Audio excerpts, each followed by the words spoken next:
ಆದಿಯ ಮಂತ್ರವು ಅಂತ್ಯದ ಮಂತ್ರವು. ಓಂ ಶಾಂತಿ ಓಂ ಶಾಂತಿ. ಆದಿಯ ಮಂತ್ರವು ಅಂತ್ಯದ ಮಂತ್ರವು. ಓಂ ಶಾಂತಿ ಓಂ ಶಾಂತಿ. ಇದುವೇ ಸತ್ಯ ಶಾಂತಿ ಸತ್ಯ ಶಾಂತಿ. ಅವಿನಾಶಿ ಶಾಂತಿ ನಿತ್ಯ ಶಾಂತಿ ನಿತ್ಯ ಶಾಂತಿ. ಶಾಂತಿ ಶಾಂತಿ. ಓಂ ಶಾಂತಿ ಓಂ ಶಾಂತಿ ಓಂ ಶಾಂತಿ ಓಂ ಶಾಂತಿ ಓಂ ಶಾಂತಿ ಓಂ ಶಾಂತಿ.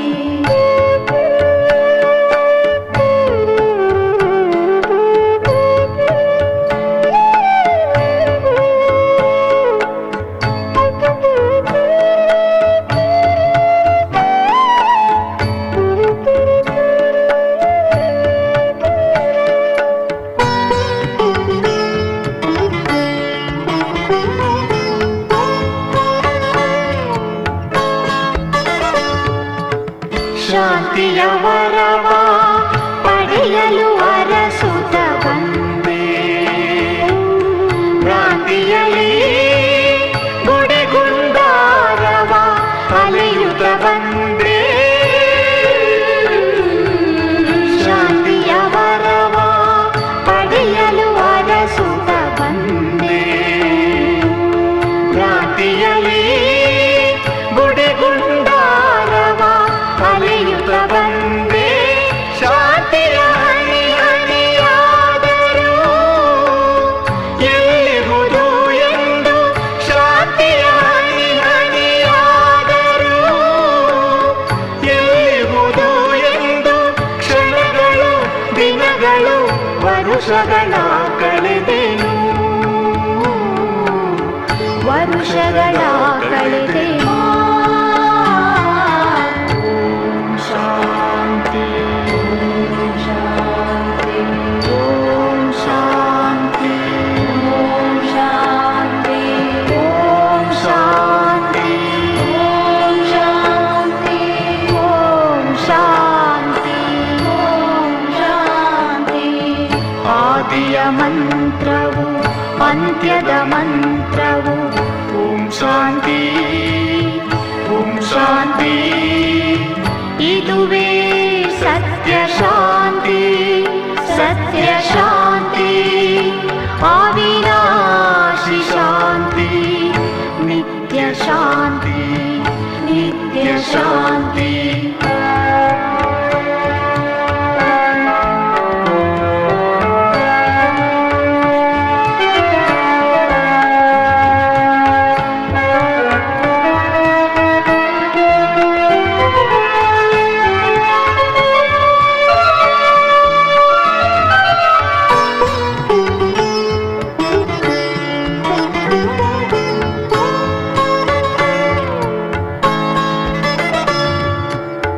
ಪರಿಶ್ರಮದ ಫಲವೇ ಶಿವ ಬಾಬಾ ನಾನಿನ್ನ ಪಡೆದೆ. ನಿನ್ನ ನಾಳೆತು ಸತ್ಯ ಶಾಂತಿ ಮಾರ್ಗವ ಕಂಡೆ. ಪರಿಶ್ರಮದ ಫಲವೇ ಶಿವ ಬಾಬಾ ನಾನಿನ್ನ ಪಡೆದೆ. ನಿನ್ನ ನಾಳೆತು ಸತ್ಯ ಶಾಂತಿ ಮಾರ್ಗವ ಕಂಡೆ. ನನ್ನ ಸ್ವಧರ್ಮ ಸ್ವಧಾಮ ಶಾಂತಿ ಎಂದರಿತೆ.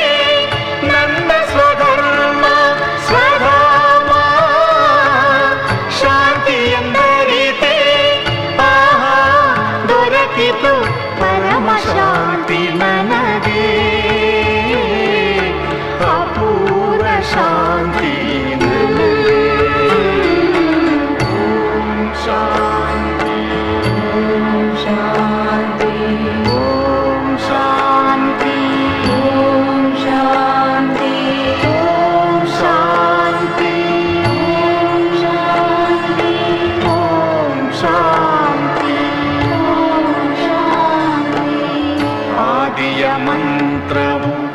ಅಂತ್ಯದ ಮಂತ್ರವು ಓಂ ಶಾಂತಿ ಓಂ ಶಾಂತಿ.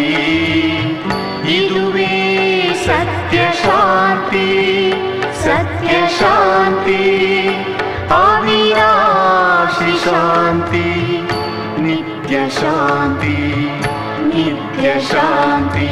ಓಂ ಶಾಂತಿ ಓಂ ಶಾಂತಿ ಓಂ ಶಾಂತಿ ಓಂ ಶಾಂತಿ ಓಂ ಶಾಂತಿ ಓಂ ಶಾಂತಿ. ಓಂ ಶಾಂತಿ. ಇಂದಿನ ದಿನಾಂಕ 6/9/2024. ಪ್ರಾರ್ಥಮುರುಳಿ ಬಾಪ್ತಾದ ಮಧುಬನ. ಮಧುರ ಮಕ್ಕಳೇ, ನಿಮ್ಮ ಈ ವಿದ್ಯೆ ಸಂಪಾದನೆಯ ಮೂಲವಾಗಿದೆ. ಈ ವಿದ್ಯೆಯಿಂದ 21 ಜನ್ಮಗಳಿಗೆ ಸಂಪಾದನೆಯ ಪ್ರಬಂಧ ಆಗಿಬಿಡುತ್ತದೆ. ಪ್ರಶ್ನೆ: ಮುಕ್ತಿಧಾಮಕ್ಕೆ ಹೋಗುವುದು ಸಂಪಾದನೆ ಆಗಿದೆಯೇ ಅಥವಾ ನಷ್ಟವಾಗಿದೆಯೇ? ಉತ್ತರ: ಭಕ್ತರಿಗೆ ಇದು ಸಹ ಸಂಪಾದನೆ ಆಗಿದೆ. ಏಕೆಂದರೆ ಅರ್ಧಕಲ್ಪದಿಂದ ಶಾಂತಿ ಶಾಂತಿ ಕೇಳುತ್ತಾ ಬಂದಿದ್ದಾರೆ. ಬಹಳ ಪರಿಶ್ರಮದ ನಂತರವೂ ಶಾಂತಿ ಸಿಗಲಿಲ್ಲ. ಈಗ ತಂದೆಯ ಮೂಲಕ ಶಾಂತಿ ಸಿಗುತ್ತದೆ, ಅರ್ಥಾತ್ ಮುಕ್ತಿಧಾಮಕ್ಕೆ ಹೋಗುತ್ತಾರೆ. ಇದು ಸಹ ಅರ್ಧಕಲ್ಪದ ಪರಿಶ್ರಮದ ಫಲವಾಯಿತು. ಇದರಿಂದ ಇದನ್ನೂ ಸಹ ಸಂಪಾದನೆ ಎನ್ನಲಾಗುವುದು, ನಷ್ಟವಲ್ಲ. ನೀವು ಮಕ್ಕಳು ಜೀವನ್ಮುಕ್ತಿಧಾಮಕ್ಕೆ ಹೋಗಲು ಪುರುಷಾರ್ಥ ಮಾಡುತ್ತೀರಿ. ನಿಮ್ಮ ಬುದ್ಧಿಯಲ್ಲಿ ವಿಶ್ವದ ಇತಿಹಾಸ, ಭೂಗೋಳ ಕುಣಿಯುತ್ತಿದೆ.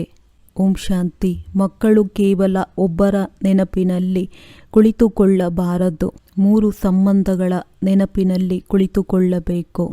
ಬಲೆ ಒಬ್ಬರೇ ಆಗಿದ್ದಾರೆ, ನಿಮಗೆ ಗೊತ್ತಿದೆ. ಅವರು ತಂದೆಯೂ ಆಗಿದ್ದಾರೆ, ಶಿಕ್ಷಕರೂ ಆಗಿದ್ದಾರೆ, ಸದ್ಗುರುವೂ ಆಗಿದ್ದಾರೆ. ನಮ್ಮೆಲ್ಲರನ್ನು ಹಿಂತಿರುಗಿ ಕರೆದುಕೊಂಡು ಹೋಗಲು ಬಂದಿದ್ದಾರೆ. ಈ ಹೊಸ ಮಾತನ್ನು ನೀವೇ ತಿಳಿದುಕೊಂಡಿದ್ದೀರಿ. ಮಕ್ಕಳಿಗೆ ಗೊತ್ತಿದೆ, ಯಾರು ಭಕ್ತಿಯನ್ನು ಕಲಿಸುತ್ತಾರೆ, ಶಾಸ್ತ್ರಗಳನ್ನು ತಿಳಿಸುತ್ತಾರೆಯೋ ಅವರೆಲ್ಲರೂ ಮನುಷ್ಯರಾಗಿದ್ದಾರೆ. ಇವರಿಗೆ ಮನುಷ್ಯನೆಂದು ಹೇಳುವುದಿಲ್ಲವಲ್ಲವೇ? ಇವರಂತೂ ನಿರಾಕಾರನಾಗಿದ್ದಾರೆ. ಕುಳಿತು ನಿರಾಕಾರ ಆತ್ಮಗಳಿಗೆ ಓದಿಸುತ್ತಾರೆ. ಆತ್ಮವು ಶರೀರದ ಮೂಲಕ ಕೇಳುತ್ತದೆ. ಈ ಜ್ಞಾನವು ಬುದ್ಧಿಯಲ್ಲಿರಬೇಕು. ಈಗ ನೀವು ಬೇಅದ್ದಿನ ತಂದೆಯ ನೆನಪಿನಲ್ಲಿ ಕುಳಿತುಕೊಂಡಿದ್ದೀರಿ. ಬೇಅದ್ದಿನ ತಂದೆಯು ಹೇಳಿದ್ದಾರೆ, ಆತ್ಮೀಯ ಮಕ್ಕಳೇ, ನನ್ನನ್ನು ನೆನಪು ಮಾಡಿ, ಆಗ ಪಾಪಗಳು ನಾಶವಾಗುತ್ತವೆ. ಯಾವುದೇ ಶಾಸ್ತ್ರಗಳ ಮಾತಿಲ್ಲ. ನೀವು ತಿಳಿದುಕೊಂಡಿದ್ದೀರಿ, ತಂದೆಯು ನಮಗೆ ರಾಜಯೋಗವನ್ನು ಕಲಿಸುತ್ತಿದ್ದಾರೆ. ಎಷ್ಟು ದೊಡ್ಡ ಶಿಕ್ಷಕನಾಗಿದ್ದಾರೆ, ಸರ್ವಶ್ರೇಷ್ಠನಾಗಿದ್ದಾರೆ. ಅಂದ ಮೇಲೆ ಸರ್ವಶ್ರೇಷ್ಠ ಪದವಿಯನ್ನೇ ಪ್ರಾಪ್ತಿ ಮಾಡಿಸುತ್ತಾರೆ. ಯಾವಾಗ ನೀವು ನಂಬರ್ವಾರ್ ಪುರುಷಾರ್ಥದನುಸಾರ ಸತೋಪ್ರಧಾನರಾಗುತ್ತೀರಿ, ಆಗ ಯುದ್ಧವು ಪ್ರಾರಂಭವಾಗುವುದು. ಪ್ರಾಕೃತಿಕ ವಿಕೋಪಗಳು ಆಗುವುದು ಅಂದಾಗ ಅವಶ್ಯವಾಗಿ ತಂದೆಯನ್ನು ನೆನಪು ಮಾಡಬೇಕಾಗಿದೆ. ಬುದ್ಧಿಯಲ್ಲಿ ಪೂರ್ಣ ಜ್ಞಾನವೂ ಇರಬೇಕು. ಕೇವಲ ಈ ಪುರುಷೋತ್ತಮ ಸಂಗಮಯುಗದಲ್ಲಿ ಒಂದೇ ಬಾರಿ ಬಂದು ಹೊಸ ಪ್ರಪಂಚಕ್ಕಾಗಿ ತಂದೆಯು ತಿಳಿಸುತ್ತಾರೆ. ಚಿಕ್ಕ ಮಕ್ಕಳು ಸಹ ತಂದೆಯನ್ನು ನೆನಪು ಮಾಡುತ್ತಾರೆ. ನೀವಂತೂ ಬುದ್ಧಿವಂತರಾಗಿದ್ದೀರಿ. ನಿಮಗೆ ಗೊತ್ತಿದೆ, ತಂದೆಯನ್ನು ನೆನಪು ಮಾಡುವುದರಿಂದ ವಿಕರ್ಮವು ವಿನಾಶವಾಗುತ್ತದೆ ಮತ್ತು ತಂದೆಯಿಂದ ಶ್ರೇಷ್ಠ ಪದವಿಯನ್ನು ಪಡೆಯುತ್ತೀರಿ. ಮತ್ತು ಈ ಲಕ್ಷ್ಮೀನಾರಾಯಣರು ಹೊಸ ಪ್ರಪಂಚದಲ್ಲಿ ಯಾವ ಪದವಿಯನ್ನು ಪಡೆದಿದ್ದಾರೆಯೋ ಅದನ್ನು ಶಿವ ತಂದೆಯಿಂದಲೇ ಪಡೆದಿದ್ದಾರೆ ಎಂಬುದು ಸಹ ನೀವು ತಿಳಿದುಕೊಂಡಿದ್ದೀರಿ. ಈ ಲಕ್ಷ್ಮೀನಾರಾಯಣರೇ 84 ಜನ್ಮಗಳ ಚಕ್ರವನ್ನು ಸುತ್ತಿ ಈಗ ಬ್ರಹ್ಮ ಸರಸ್ವತಿಯಾಗಿದ್ದಾರೆ. ಈಗ ಇನ್ನು ಪುರುಷಾರ್ಥ ಮಾಡುತ್ತಿದ್ದಾರೆ. ಈಗ ಸೃಷ್ಟಿಯ ಆದಿ ಮಧ್ಯ ಅಂತ್ಯದ ಜ್ಞಾನವು ನಿಮಗಿದೆ. ಈಗ ನೀವು ಅಂಧಶ್ರದ್ಧೆಯಿಂದ ದೇವತೆಗಳ ಮುಂದೆ ತಲೆಬಾಗುವುದಿಲ್ಲ. ದೇವತೆಗಳ ಮುಂದೆ ಹೋಗಿ ತಮ್ಮನ್ನು ಪತಿತರೆಂದು ಸಿದ್ಧ ಮಾಡುತ್ತಾರೆ. ತಾವು ಸರ್ವಗುಣ ಸಂಪನ್ನರು, ನಾವು ಪಾಪಿ ವಿಕಾರಿಗಳಾಗಿದ್ದೇವೆ, ನಮ್ಮಲ್ಲಿ ಯಾವುದೇ ಗುಣವಿಲ್ಲವೆಂದು ಹೇಳುತ್ತಾರೆ. ನೀವು ಯಾರ ಮಹಿಮೆ ಮಾಡುತ್ತಿದ್ದೀರೋ ಇಂದು ಸ್ವಯಂ ಈ ರೀತಿ ಆಗುತ್ತಿದ್ದೀರಿ. ಬಾಬಾ, ಈ ಶಾಸ್ತ್ರ ಇತ್ಯಾದಿಗಳನ್ನು ಓದುವುದು ಯಾವಾಗಿನಿಂದ ಎಂದು ಕೇಳುತ್ತಾರೆ. ಇದಕ್ಕೆ ತಂದೆಯು ತಿಳಿಸುತ್ತಾರೆ, ರಾವಣ ರಾಜ್ಯವು ಪ್ರಾರಂಭವಾದಾಗಿನಿಂದ ಇದೆಲ್ಲವೂ ಭಕ್ತಿ ಮಾರ್ಗದ ಸಾಮಗ್ರಿಗಳಾಗಿವೆ. ನೀವಿಲ್ಲಿ ಕುಳಿತುಕೊಂಡಾಗ ಬುದ್ಧಿಯಲ್ಲಿ ಪೂರ್ಣ ಜ್ಞಾನವು ಧಾರಣೆಯಾಗಬೇಕು. ಈ ಸಂಸ್ಕಾರವನ್ನು ಆತ್ಮವು ತೆಗೆದುಕೊಂಡು ಹೋಗುತ್ತದೆ. ಭಕ್ತಿಯ ಸಂಸ್ಕಾರವು ಹೋಗುವುದಿಲ್ಲ. ಭಕ್ತಿಯ ಸಂಸ್ಕಾರದವರು ಹಳೆಯ ಪ್ರಪಂಚದಲ್ಲಿ ಮನುಷ್ಯರ ಬಳಿಯೇ ಜನ್ಮ ತೆಗೆದುಕೊಳ್ಳುತ್ತಾರೆ. ಇದು ಅವಶ್ಯಕವಾಗಿದೆ. ನಿಮ್ಮ ಬುದ್ಧಿಯಲ್ಲಿ ಈ ಜ್ಞಾನದ ಚಕ್ರವು ತಿರುಗಬೇಕು. ಜೊತೆಗೆ ತಂದೆಯನ್ನು ನೆನಪು ಮಾಡಬೇಕಾಗಿದೆ. ಅವರು ನಮ್ಮ ತಂದೆಯೂ ಆಗಿದ್ದಾರೆ. ತಂದೆಯನ್ನು ನೆನಪು ಮಾಡುವುದರಿಂದ ವಿಕರ್ಮಗಳು ವಿನಾಶವಾಗುತ್ತವೆ. ತಂದೆಯು ನಮ್ಮ ಶಿಕ್ಷಕನೂ ಆಗಿದ್ದಾರೆ ಎಂದಾಗ ಬುದ್ಧಿಯಲ್ಲಿ ವಿದ್ಯೆಯೂ ಬರುತ್ತದೆ ಮತ್ತು ಸೃಷ್ಟಿ ಚಕ್ರದ ಜ್ಞಾನವೂ ಬುದ್ಧಿಯಲ್ಲಿದೆ. ಇದರಿಂದ ನೀವು ಚಕ್ರವರ್ತಿ ರಾಜರಾಗುತ್ತೀರಿ. ಭಕ್ತಿ ಮತ್ತು ಜ್ಞಾನ. ತಂದೆಗೆ ಜ್ಞಾನ ಸಾಗರನೆಂದು ಹೇಳಲಾಗುತ್ತದೆ. ಅವರಿಗೆ ಭಕ್ತಿಯು ಯಾವಾಗ ಆರಂಭವಾಯಿತು, ಯಾವಾಗ ಪೂರ್ಣವಾಗುವುದು ಎಂದು ಭಕ್ತಿ ಇದೆಲ್ಲವೂ ತಿಳಿದಿದೆ. ಮನುಷ್ಯರಿಗೆ ಇದು ಗೊತ್ತಿಲ್ಲ. ತಂದೆಯೇ ಬಂದು ತಿಳಿಸಿಕೊಡುತ್ತಾರೆ.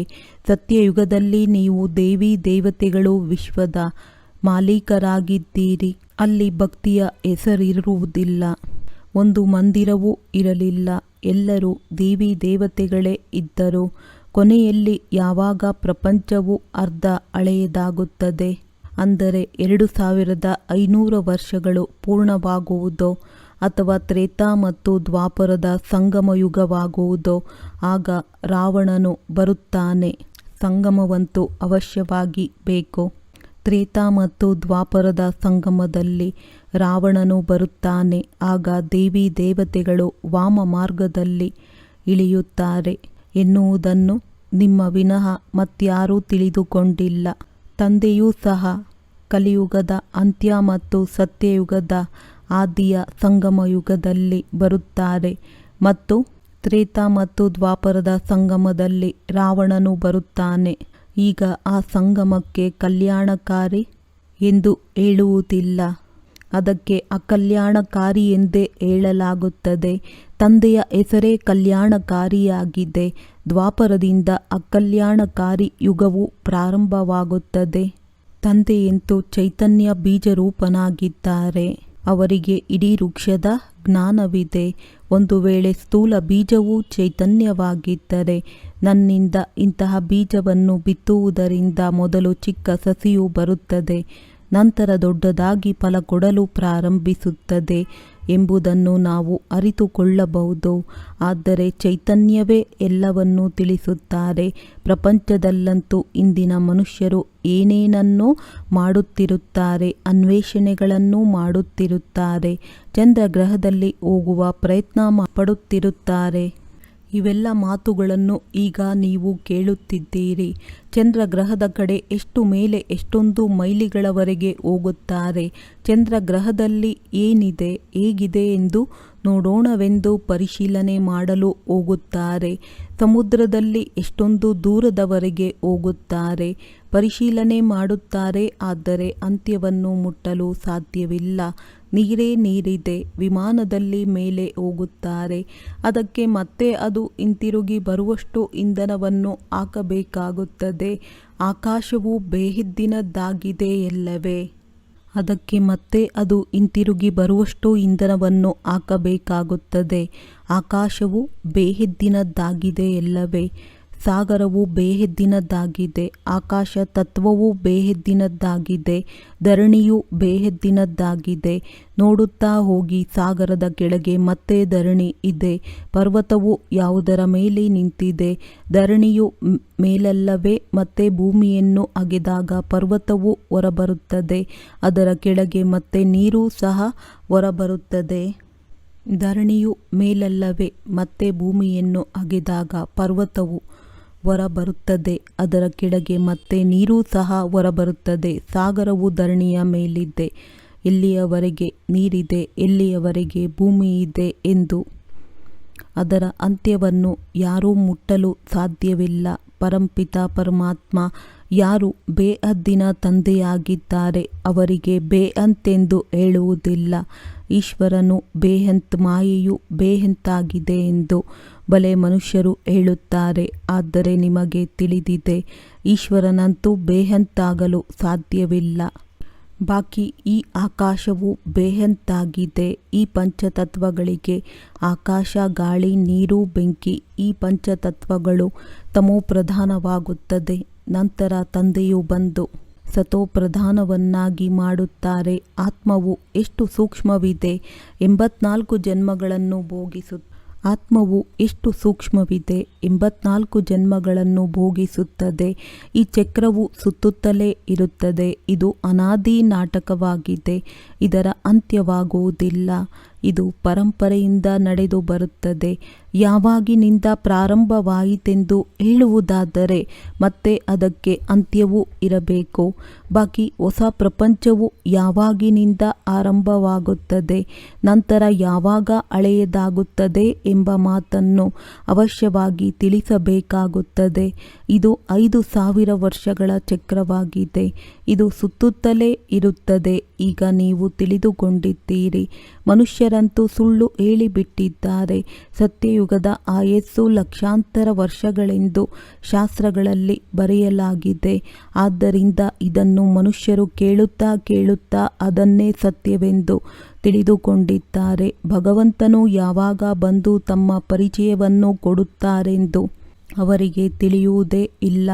ತಿಳಿಯದಿರುವ ಕಾರಣದಿಂದಲೇ ಕಲಿಯುಗವು ಇನ್ನೂ 40,000 ವರ್ಷಗಳಿದೆ ಎಂದು ಹೇಳಿಬಿಡುತ್ತಾರೆ. ಎಲ್ಲಿಯವರೆಗೆ ನೀವು ತಿಳಿಸುವುದಿಲ್ಲವೋ ಅಲ್ಲಿಯವರೆಗೆ ಲಕ್ಷಾಂತರ ವರ್ಷಗಳೆಂದು ನಂಬಿರುತ್ತಾರೆ. ಕಲ್ಪವು 5000 ವರ್ಷಗಳಾಗಿದೆಯೇ ಹೊರತು ಲಕ್ಷಾಂತರ ವರ್ಷಗಳಲ್ಲ ಎಂಬ ಮಾತನ್ನು ತಿಳಿಸಲು ನೀವೀಗ ನಿಮಿತ್ತರಾಗಿದ್ದೀರಿ. ಭಕ್ತಿ ಮಾರ್ಗದ ಎಷ್ಟೊಂದು ಸಾಮಗ್ರಿ ಇದೆ. ಮನುಷ್ಯರಿಗೆ ಹಣವಿದ್ದರೆ ಖರ್ಚು ಮಾಡುತ್ತಾರೆ. ತಂದೆಯೂ ತಿಳಿಸುತ್ತಾರೆ, ನಾನು ನಿಮಗೆ ಎಷ್ಟೊಂದು ಹಣವನ್ನು ಕೊಟ್ಟು ಹೋಗುತ್ತೇನೆ. ಬೇಹದ್ದಿನ ತಂದೆಯಂತೂ ಅವಶ್ಯವಾಗಿ ಬೇಹದ್ದಿನ ಆಸ್ತಿಯನ್ನು ಕೊಡುತ್ತಾರೆ. ಇದರಿಂದ ಸುಖವೂ ಸಿಗುತ್ತದೆ, ಆಯಸ್ಸು ಹೆಚ್ಚುತ್ತದೆ. ತಂದೆಯು ಮಕ್ಕಳಿಗೆ ಹೇಳುತ್ತಾರೆ, ನನ್ನ ಮುದ್ದಾದ ಮಕ್ಕಳೇ, ಆಯುಷ್ಮಾನ್ ಭವ. ಅಲ್ಲಿ ನಿಮ್ಮ ಆಯಸ್ಸು 150 ವರ್ಷಗಳಿರುತ್ತದೆ. ಎಂದೂ ಕಾಲವು ಕಬ್ಬಳಿಸುವುದಿಲ್ಲ. ತಂದೆಯು ವರವನ್ನು ಕೊಡುತ್ತಾರೆ, ನಿಮ್ಮನ್ನು ದೀರ್ಘಾಯಸ್ಸುಳ್ಳವರನ್ನಾಗಿ ಮಾಡುತ್ತಾರೆ. ನೀವು ಅಮರರಾಗುತ್ತೀರಿ. ಸತ್ಯಯುಗದಲ್ಲಿ ಎಂದೂ ಅಕಾಲ ಮೃತ್ಯುವಾಗುವುದಿಲ್ಲ. ಅಲ್ಲಿ ನೀವು ಬಹಳ ಸುಖಿಯಾಗಿರುತ್ತೀರಿ. ಆದ್ದರಿಂದ ಸುಖಧಾಮವೆಂದು ಹೇಳಲಾಗುತ್ತದೆ. ಆಯಸ್ಸು ದೀರ್ಘವಾಗಿರುತ್ತದೆ, ಹಣವು ಹೆಚ್ಚು ಸಿಗುತ್ತದೆ, ಬಹಳ ಸುಖಿಯಾಗಿಯೂ ಇರುತ್ತೀರಿ. ಕಂಗಾಲರಿಂದ ಕಿರೀಟಧಾರಿಗಳಾಗಿ ಬಿಡುತ್ತೀರಿ. ದೇವಿ ದೇವತಾ ಧರ್ಮದ ಸ್ಥಾಪನೆ ಮಾಡಲು ತಂದೆಯು ಬರುತ್ತಾರೆಂದು ನಿಮ್ಮ ಬುದ್ಧಿಯಲ್ಲಿದೆ. ಅದಂತೂ ಅವಶ್ಯವಾಗಿ ಚಿಕ್ಕ ವೃಕ್ಷವಾಗಿರುವುದು. ಅಲ್ಲಿರುವುದೇ ಒಂದು ಧರ್ಮ, ಒಂದು ರಾಜ್ಯ, ಒಂದು ಭಾಷೆ. ಅದಕ್ಕೆ ವಿಶ್ವದಲ್ಲಿ ಶಾಂತಿ ಎಂದು ಹೇಳಲಾಗುತ್ತದೆ. ಇಡೀ ವಿಶ್ವದಲ್ಲಿ ನಾವೇ ಪಾತ್ರಧಾರಿಗಳಾಗಿದ್ದೇವೆ. ಇದನ್ನು ಪ್ರಪಂಚವೂ ತಿಳಿದುಕೊಂಡಿಲ್ಲ. ಒಂದು ವೇಳೆ ತಿಳಿದುಕೊಂಡಿದ್ದರೆ ನಾವು ಯಾವಾಗಿನಿಂದ ಪಾತ್ರವನ್ನಭಿನಯಿಸುತ್ತಾ ಬಂದಿದ್ದೇವೆಂದು ತಿಳಿಸಬೇಕಿತ್ತು. ಈಗ ನೀವು ಮಕ್ಕಳಿಗೆ ತಂದೆಯೂ ತಿಳಿಸುತ್ತಾರೆ, ತಂದೆಯಿಂದ ಏನು ಸಿಗುತ್ತದೆಯೋ ಅದು ಮತ್ಯಾರಿಂದಲೂ ಸಿಗುವುದಿಲ್ಲವೆಂದು ಗೀತೆಯಲ್ಲಿಯೂ ಇದೆಯಲ್ಲವೇ. ತಂದೆಯು ಇಡೀ ಆಕಾಶ, ಧರಣಿ, ಇಡೀ ವಿಶ್ವದ ರಾಜಧಾನಿಯನ್ನು ಕೊಟ್ಟು ಬಿಡುತ್ತಾರೆ. ಈ ಲಕ್ಷ್ಮೀನಾರಾಯಣರು ವಿಶ್ವದ ಮಾಲೀಕರಾಗಿದ್ದರು. ನಂತರದಲ್ಲಿ ಯಾವ ರಾಜರು ಮೊದಲಾದವರಿರುತ್ತಾರೆಯೋ ಅವರು ಭಾರತದವರಾಗಿದ್ದರು. ಗಾಯನವೂ ಇದೇ, ಯಾವುದನ್ನು ತಂದೆಯೂ ಕೊಡುತ್ತಾರೆಯೋ ಅದನ್ನು ಮತ್ಯಾರೂ ಕೊಡಲು ಸಾಧ್ಯವಿಲ್ಲ. ತಂದೆಯೇ ಬಂದು ಪ್ರಾಪ್ತಿ ಮಾಡಿಸುತ್ತಾರೆ ಅಂದಾಗ ಈ ಪೂರ್ಣ ಜ್ಞಾನವು ಬುದ್ಧಿಯಲ್ಲಿರಬೇಕು. ಯಾರಿಗೆ ಬೇಕಾದರೂ ತಿಳಿಸುವಂತಿರಬೇಕು. ಇಷ್ಟೊಂದು ತಿಳಿದುಕೊಳ್ಳುವಂಥದ್ದಾಗಿದೆ. ಈಗ ಯಾರೂ ತಿಳಿಸಲು ಸಾಧ್ಯ. ಯಾರು ಬಂಧನ ಮುಕ್ತರಾಗಿರುವರೋ ಅವರೇ ತಿಳಿಸುತ್ತಾರೆ. ತಂದೆಯ ಬಳಿ ಯಾರಾದರೂ ಬಂದರೆ ತಂದೆಯು ಅವರನ್ನು ಪ್ರಶ್ನಿಸುತ್ತಾರೆ, ನಿಮಗೆ ಎಷ್ಟು ಮಂದಿ ಮಕ್ಕಳಿದ್ದಾರೆ? ಆಗ ನಮಗೆ 5 ಮಂದಿ ಮಕ್ಕಳಿದ್ದಾರೆ ಮತ್ತು 6ನೇ ಮಗನು ಶಿವತಂದೆಯಾಗಿದ್ದಾರೆ ಅಂದಾಗ ಅವರು ಎಲ್ಲರಿಗಿಂತ ಹಿರಿಯ ಮಗನಾದರಲ್ಲವೇ? ಶಿವತಂದೆಯ ಮಕ್ಕಳಾಗಿ ಬಿಟ್ಟರೆ ಮತ್ತೆ ಶಿವತಂದೆಯು ತನ್ನ ಮಗುವನ್ನಾಗಿ ಮಾಡಿಕೊಂಡು ವಿಶ್ವದ ಮಾಲೀಕರನ್ನಾಗಿ ಮಾಡುತ್ತಾರೆ. ಮಕ್ಕಳು ವಾರಸುದಾರರಾಗಿ ಬಿಡುತ್ತಾರೆ. ಈ ಲಕ್ಷ್ಮೀನಾರಾಯಣರು ಶಿವತಂದೆಯ ಪೂರ್ಣ ವಾರಸುದಾರರಾಗಿದ್ದಾರೆ. ಮೊದಲ ಜನ್ಮದಲ್ಲಿ ಶಿವತಂದೆಗೆ ಎಲ್ಲವನ್ನೂ ಕೊಟ್ಟು ಬಿಟ್ಟರು ಅಂದಾಗ ಆಸ್ತಿಯು ಅವಶ್ಯವಾಗಿ ಮಕ್ಕಳಿಗೆ ಸಿಗಬೇಕು. ತಂದೆಯು ಹೇಳಿದರು, ನನ್ನನ್ನು ವಾರಸುದಾರನನ್ನಾಗಿ ಮಾಡಿಕೊಳ್ಳಿ, ಅನ್ಯ ಯಾರೂ ಇಲ್ಲ ಬಾಬಾ. ಇದೆಲ್ಲವೂ ತಮ್ಮದಾಗಿದೆ, ತಮ್ಮದೆಲ್ಲವೂ ನಮ್ಮದಾಗಿದೆ. ತಾವು ಇಡೀ ವಿಶ್ವದ ರಾಜಧಾನಿಯ ಆಸ್ತಿಯನ್ನು ಕೊಡುತ್ತೀರಿ, ಏಕೆಂದರೆ ನಿಮ್ಮ ಬಳಿ ಏನೆಲ್ಲವೂ ಇತ್ತೋ ಎಲ್ಲವನ್ನೂ ಕೊಟ್ಟು ಬಿಟ್ಟಿರಿ ಎಂದು ಮಕ್ಕಳು ಹೇಳುತ್ತೀರಿ. ನಾಟಕದಲ್ಲಿ ನಿಗದಿಯಾಗಿದೆಯಲ್ಲವೇ? ಅರ್ಜುನನಿಗೆ ವಿನಾಶವನ್ನು ತೋರಿಸಿದರು, ಚತುರ್ಭುಜನನ್ನು ತೋರಿಸಿದರು. ಅರ್ಜುನನೆಂದರೆ ಮತ್ಯಾರೂ ಅಲ್ಲ, ಇವರಿಗೆ ಸಾಕ್ಷಾತ್ಕಾರವಾಯಿತು. ನೋಡಿದರು, ರಾಜ್ಯ ಭಾಗ್ಯವೂ ಸಿಗುತ್ತದೆ ಅಂದ ಮೇಲೆ ನಾನೇಕೆ ಶಿವತಂದೆಯನ್ನು ವಾರಸುದಾರನನ್ನಾಗಿ ಮಾಡಿಕೊಳ್ಳಬಾರದು? ಅವರು ಮತ್ತೆ ನಮ್ಮನ್ನು ವಾರಸುದಾರನನ್ನಾಗಿ ಮಾಡಿಕೊಳ್ಳುತ್ತಾರೆ. ಈ ವ್ಯಾಪಾರವಂತೂ ಬಹಳ ಚೆನ್ನಾಗಿದೆ ಎಂದು ಯಾರೊಂದಿಗೂ ಏನನ್ನೂ ಕೇಳಲಿಲ್ಲ. ಎಲ್ಲವನ್ನೂ ಗುಪ್ತವಾಗಿ ಕೊಟ್ಟು ಬಿಟ್ಟರು. ಇದಕ್ಕೆ ಗುಪ್ತದಾನವೆಂದು ಹೇಳಲಾಗುತ್ತದೆ. ಇವರಿಗೇನಾಯಿತೆಂದು ಯಾರಿಗೇನು ಗೊತ್ತೋ? ಕೆಲವರು ಈ ದಾದಾರವರಿಗೆ ವೈರಾಗ್ಯವೂ ಬಂದಿತು, ಬಹುಶಃ ಸನ್ಯಾಸಿಯಾಗಿ ಬಿಟ್ಟರೆಂದು ತಿಳಿದರು. ಅಂದಾಗ ಮಕ್ಕಳು ಹೇಳುತ್ತಾರೆ, ನಮಗೆ 5 ಮಂದಿ ಮಕ್ಕಳಿದ್ದಾರೆ ಮತ್ತು 6ನೆಯ ಮಗುವನ್ನಾಗಿ ನಾವು ಇವರನ್ನು ತಂದೆ ಮಾಡಿಕೊಳ್ಳುತ್ತೇವೆ. ಈ ಬ್ರಹ್ಮರವರು ಸಹ ಎಲ್ಲವನ್ನೂ ತಂದೆಯ ಮುಂದೆ ಇಟ್ಟು ಬಿಟ್ಟರು. ಇದರಿಂದ ಅನೇಕರ ಸೇವೆಯಾಗಲಿ ಎಂದು ದಾದಾರವರನ್ನು ನೋಡಿ ಎಲ್ಲರಿಗೆ ವಿಚಾರ ಬಂದಿತು. ಎಲ್ಲರೂ ಮನೆಮಠವನ್ನು ಬಿಟ್ಟು ಓಡಿ ಬಂದರು. ಅಲ್ಲಿಂದಲೇ ಒಡೆದಾಟವು ಪ್ರಾರಂಭವಾಯಿತು. ಅವರು ಮನೆಮಠವನ್ನು ಬಿಡುವ ಧೈರ್ಯವನ್ನು ತೋರಿಸಿದರು. ಬಟ್ಟಿಯಾಗಿತ್ತೆಂದು ಶಾಸ್ತ್ರಗಳಲ್ಲಿ ಬರೆಯಲಾಗಿದೆ. ಏಕೆಂದರೆ ಅವರಿಗೆ ಏಕಾಂತವು ಅವಶ್ಯವಾಗಿ ಬೇಕು. ತಂದೆಯ ನೆನಪಿನ ವಿನಃ ಮತ್ಯಾರ ನೆನಪು ಇರಬಾರದು. ಮಿತ್ರ ಸಂಬಂಧಿಗಳು ಮೊದಲಾದವರ ನೆನಪು ಇರಬಾರದು. ಏಕೆಂದರೆ ಆತ್ಮವು ಪತಿತವಾಗಿದೆ. ಅದನ್ನು ಈಗ ಅವಶ್ಯವಾಗಿ ಪಾವನ ಮಾಡಿಕೊಳ್ಳಬೇಕಾಗಿದೆ. ತಂದೆಯು ತಿಳಿಸುತ್ತಾರೆ, ಗೃಹಸ್ಥ ವ್ಯವಹಾರದಲ್ಲಿರುತ್ತಾ ಪವಿತ್ರರಾಗಿ. ಇದರಲ್ಲಿಯೇ ವಿಘ್ನಗಳು ಬರುತ್ತವೆ. ಇದು ಸ್ತ್ರೀ ಪುರುಷರ ನಡುವೆ ಜಗಳವನ್ನಿಡುವ ಜ್ಞಾನವಾಗಿದೆ ಎಂದು ಹೇಳುತ್ತಿದ್ದರು. ಏಕೆಂದರೆ ಒಬ್ಬರು ಪವಿತ್ರರಾಗಿ ಇನ್ನೊಬ್ಬರು ಆಗದಿದ್ದರಿಂದ ಒಡೆದಾಟವು ನಡೆಯಿತು. ಇವರೆಲ್ಲರೂ ಪೆಟ್ಟು ತಿಂದಿದ್ದಾರೆ. ಏಕೆಂದರೆ ಆಕಸ್ಮಿಕವಾಗಿ ಹೊಸ ಮಾತಾಯಿತಲ್ಲವೇ? ಎಲ್ಲರೂ ಆಶ್ಚರ್ಯಚಕಿತರಾದರು. ಇದೇನಾಯಿತು? ಇವರೆಲ್ಲರೂ ಓಡಿ ಹೋಗುತ್ತಾರೆ ಎಂದುಕೊಳ್ಳುತ್ತಿದ್ದರು. ಮನುಷ್ಯರಲ್ಲಿ ತಿಳುವಳಿಕೆಯೂ ಇಲ್ಲ, ಯಾವುದೋ ಶಕ್ತಿ ಇದೆ ಎಂದಷ್ಟೇ ಹೇಳುತ್ತಿದ್ದರು. ಈ ರೀತಿಯಂತೂ ತಮ್ಮ ಮನೆಮಠವನ್ನು ಬಿಟ್ಟು ಓಡಿ ಬರುವಂತಹ ಮಾತು ಎಂದೂ ಇರಲಿಲ್ಲ. ನಾಟಕದಲ್ಲಿ ಇದೆಲ್ಲ ಚರಿತ್ರೆಯೂ ಶಿವತಂದೆಯದಾಗಿದೆ. ಕೆಲವರು ಖಾಲಿ ಕೈಯಲ್ಲಿಯೇ ಓಡಿ ಬಂದರು. ಇದು ಸಹ ಆಟವಾಗಿದೆ. ಮನೆಮಠ ಎಲ್ಲವನ್ನೂ ಬಿಟ್ಟು ಓಡಿ ಬಂದರೂ ಏನೂ ನೆನಪಿರಲಿಲ್ಲ. ಬಾಕಿ ಕೇವಲ ಈ ಶರೀರವಿದೆ, ಇದರಿಂದ ಕೆಲಸ ಮಾಡಬೇಕಾಗಿದೆ. ಆತ್ಮವನ್ನೇ ನೆನಪಿನ ಯಾತ್ರೆಯಿಂದ ಪವಿತ್ರ ಮಾಡಿಕೊಳ್ಳಬೇಕಾಗಿದೆ. ಆಗಲೇ ಪವಿತ್ರ ಆತ್ಮಗಳು ಹಿಂತಿರುಗಿ ಹೋಗಬೇಕಾಗಿದೆ. ಸ್ವರ್ಗದಲ್ಲಿ ಅಪವಿತ್ರ ಆತ್ಮಗಳು ಹೋಗುವಂತಿಲ್ಲ. ಇದು ನಿಯಮವೇ ಇಲ್ಲ. ಮುಕ್ತಿಧಾಮದಲ್ಲಿ ಪವಿತ್ರರೇ ಬೇಕು. ಪವಿತ್ರರಾಗುವುದರಲ್ಲಿಯೇ ಎಷ್ಟೊಂದು ವಿಘ್ನಗಳು ಬರುತ್ತವೆ. ಮೊದಲು ಯಾವುದೇ ಸತ್ಸಂಗ ಇತ್ಯಾದಿಗಳಲ್ಲಿ ಹೋಗಲು ಯಾವುದೇ ಅಡೆತಡೆ ಇರಲಿಲ್ಲ. ಎಲ್ಲಿ ಬೇಕಾದರೂ ಹೊರಟು ಹೋಗುತ್ತಿದ್ದರು. ಇಲ್ಲಿ ಪವಿತ್ರತೆಯ ಕಾರಣವೇ ಇಲ್ಲಿಗೆ ಬರಲು ವಿಘ್ನಗಳನ್ನು ಹಾಕುತ್ತಾರೆ. ಇದಂತೂ ತಿಳಿದಿದೆ. ಪವಿತ್ರರಾಗದ ವಿನಃ ಹಿಂತಿರುಗಿ ಹೋಗಲು ಸಾಧ್ಯವಿಲ್ಲ. ಧರ್ಮರಾಜನ ಮೂಲಕ ಶಿಕ್ಷೆಯನ್ನು ಅನುಭವಿಸಬೇಕಾಗುತ್ತದೆ. ನಂತರ ಅಲ್ಪ ಸ್ವಲ್ಪ ಪ್ರಾಪ್ತಿಯು ರೊಟ್ಟಿ ಸಿಗುತ್ತದೆ. ಪೆಟ್ಟು ತಿನ್ನದೇ ಇದ್ದರೆ ಪದವಿಯು ಒಳ್ಳೆಯದೇ ಸಿಗುತ್ತದೆ. ಇದು ತಿಳುವಳಿಕೆಯ ಮಾತಾಗಿದೆ. ತಂದೆಯು ತಿಳಿಸುತ್ತಾರೆ, ಮಧುರ ಮಕ್ಕಳೇ, ನೀವು ನನ್ನ ಬಳಿ ಬರಬೇಕಾಗಿದೆ. ಈ ಹಳೆಯ ಶರೀರವನ್ನು ಬಿಟ್ಟು ಪವಿತ್ರ ಆತ್ಮಗಳಾಗಬೇಕಾಗಿದೆ. ಮತ್ತೆ ಯಾವಾಗ ಪಂಚತತ್ವಗಳು ಸತೋಪ್ರಧಾನವಾಗಿ ಬಿಡುವುದೋ ಆಗ ನಮಗೆ ಶರೀರವು ಹೊಸದು ಸತೋಪ್ರಧಾನವಾದದ್ದೇ ಸಿಗುತ್ತದೆ. ಎಲ್ಲವೂ ಅಲ್ಲೋಲ ಕಲ್ಲೋಲವಾಗಿ ಹೊಸದಾಗಿ ಬಿಡುತ್ತವೆ. ಹೇಗೆ ತಂದೆಯು ಬಂದು ಇವರಲ್ಲಿ ಕುಳಿತುಕೊಂಡು ಬಿಡುತ್ತಾರೆ, ಹಾಗೆಯೇ ತಂದೆಯು ಯಾವುದೇ ಕಷ್ಟವಿಲ್ಲದೆ ಗರ್ಭ ಮೆಹಲಿನಲ್ಲಿ ಹೋಗಿ ಕುಳಿತುಕೊಳ್ಳುತ್ತದೆ. ನಂತರ ಸಮಯವು ಬಂದಾಗ ಅದು ಹೊರಗೆ ಬಂದು ಬಿಡುತ್ತದೆ. ಆಗ ಹೇಗೆ ವಿದ್ಯುತ್ತಿನಂತೆ ಪ್ರಪಂಚವೇ ಮಿಂಚುತ್ತದೆ, ಏಕೆಂದರೆ ಆತ್ಮವು ಪವಿತ್ರವಾಗಿರುತ್ತದೆ. ಇದೆಲ್ಲವೂ ನಾಟಕದಲ್ಲಿ ನಿಗದಿಯಾಗಿದೆ. ಒಳ್ಳೆಯದು. ಮಧುರಾತಿ ಮಧುರ ಅಗಲಿ ಹೋಗಿ ಮರಳಿ ಸಿಕ್ಕಿರುವಂಥ ಮಕ್ಕಳ ಪ್ರತಿ ಮಾತ್ಪಿತಾ ಬಾಪ್ ದಾದಾರವರ ನೆನಪು, ಪ್ರೀತಿ ಹಾಗೂ ಸುಪ್ರಭಾತ. ಆತ್ಮೀಯ ಮಕ್ಕಳಿಗೆ ಆತ್ಮೀಯ ತಂದೆಯ ನಮಸ್ತೆ. ಧಾರಣೆಗಾಗಿ ಮುಖ್ಯ ಸಾರ.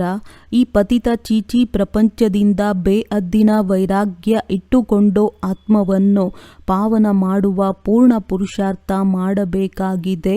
ಒಬ್ಬ ತಂದೆಯ ಆಕರ್ಷಣೆಯಲ್ಲಿಯೇ ಇರಬೇಕಾಗಿದೆ. ಜ್ಞಾನದ ಧಾರಣೆಯಿಂದ ತಮ್ಮ ಬ್ಯಾಟರಿಯನ್ನು ತುಂಬಿಕೊಳ್ಳಬೇಕಾಗಿದೆ.